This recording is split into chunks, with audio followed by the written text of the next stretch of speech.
যাবো আসেন আসেন। যাবেন? আচ্ছা, কেমন আছেন আগে তাই শুনেন, আগে পরিচয় নেই।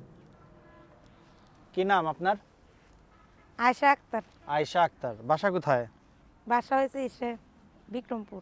বিক্রমপুর। হুম। কি এখানে কি করেন? এখানে গাজীপুরে থাকি। এখানে গাজীপুরে থাকেন, কি কাজ করেন? বাসা বাড়ি কাজ করি। কত করে নেন?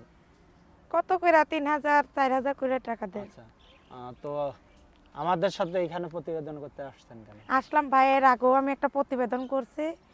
আর এখন থাকি বর্তমান গাজীপুরে। এর আগেও একটা প্রতিবেদনে আসছিলাম, কিন্তু একটা মানুষ দায়িত্ব নিছিল, সে দেশে আইসে আর খোঁজ খবর নেয় নাই। দেশে এসে খোঁজ খবর নেই নাই নাকি আপনার খোঁজ খবর নেই নাই, কোনটা? মানে দেশে আসার পর উনি দেশের লোকটা যে আমার দায়িত্ব নিছিল, বিদেশ থাকাকালীন দায়িত্ব নিয়েছিল? জি, দেশে মানে থেকে আর নেই নাই? যেদিন দেশে চলে আসবো ওই দিনও যোগাযোগ করছে, পরে মনে করেন বাড়িতে আসার পরে আর যোগাযোগ করে নাই। আচ্ছা, তো এখন কি তার খুঁজতে আইছেন না প্রতিবেদন? ভাই, তার খুঁজবো কেন? সে তো চলে আইসে বিয়ে শাদী কইরাই ফেলছে। এখন যদি ভালো একটা মানুষ পাই, বুঝছেন, ভালো একটা মনের মতন মানুষ পাই, ওইরকম মানুষ পাইলে বিয়ে শাদী করতাম। সে কি বিবাহিত হলে হবে নাকি অবিবাহিত হলে হবে? বিবাহিত হোক আর অবিবাহিত হোক, মনে করেন যে যে আমার দায়িত্ব নিবে, পাশে থাকবে, 5 ওয়াক্ত নামাজ পড়াবার তৌফিক দিবে, মানুষের বাড়িতে কাজ করতে দিবে না, এরকম মানুষ চাই। আচ্ছা, তো সবই তো বলে ফেললেন, তো এখন সে আপনার বিয়ে করলে আপনি কি পাবেন, তারা কি দেবেন? তারে কি দেবো? তারে মনে করেন 5 ওয়াক্ত নামাজ পড়বো। একটা স্ত্রী যদি 5 ওয়াক্ত নামাজ পড়ে, আল্লাহ তার ব্যবসা বাণিজ্য ভালো দেয়। যদি বউ যদি 5 ওয়াক্ত নামাজ পড়ে, তার জন্য দোয়া সংসার করে। সুখের হয় রমণীর গুণে। জি, হ্যাঁ, 5 ওয়াক্ত নামাজ পড়বো। একটা স্বামী তো চাই যে আমার বউ 5 ওয়াক্ত নামাজ পড়ুক, পর্দাশীল করুক। যারা ভালো লোক তারা এটাই চায়। আর যারা আলতু ফালতু তারা চায় যে মানুষের বাড়িতে কাজ করে আমারে খাওয়াক। এইটা মনে করেন আলতু ফালতু লোকেই চায়, ভালো মানুষ এটা চায় না।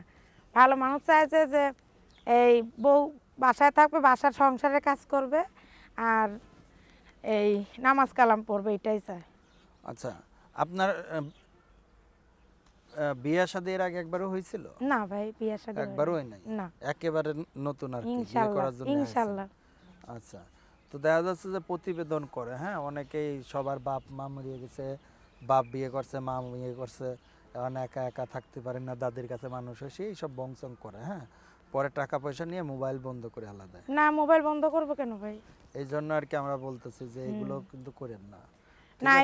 এগুলো করবো কেন? মানুষের মোবাইল আপনার বন্ধ নাম করবো কি? কেন? টাকা পয়সা। আমার নাম আয়েশা আক্তার। আয়েশা যদি আক্তার। কোনো প্রবাসী ভাই এরকম থাকে, পাশে এসে দাঁড়াবে, এরকম মানুষ চাইতেছে, আমি বিয়ে শাদী করতে চাইতেছি, বুঝছেন? যদি মোবাইলের মাধ্যমে বলে কি গার্জিয়ান বাড়িতে পাঠায় দেয়, এরকম মানুষ পেলে বিয়ে শাদী করব। এখানে বংচঙের কিছু নাই, বুঝছেন? যদি কেউ যোগাযোগ করতে চায়, ব্যবস্থা আছে? যোগাযোগ করতে চাইলে আমার নাম্বার আছে, ওই নাম্বারে যোগাযোগ করতে পারে। দর্শক, এই অসহায় মেয়েটির সাথে যদি আপনারা কেউ যোগাযোগ করতে চান তাহলে তার নাম্বারটি আমরা বলে দিচ্ছি। আপনি বলতে পারবেন নাম্বার?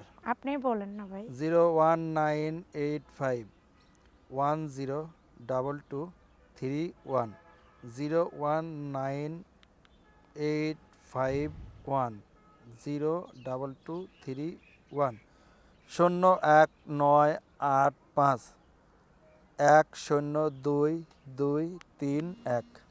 দর্শক সবাই ভালো থাকুন, আল্লাহ হাফেজ।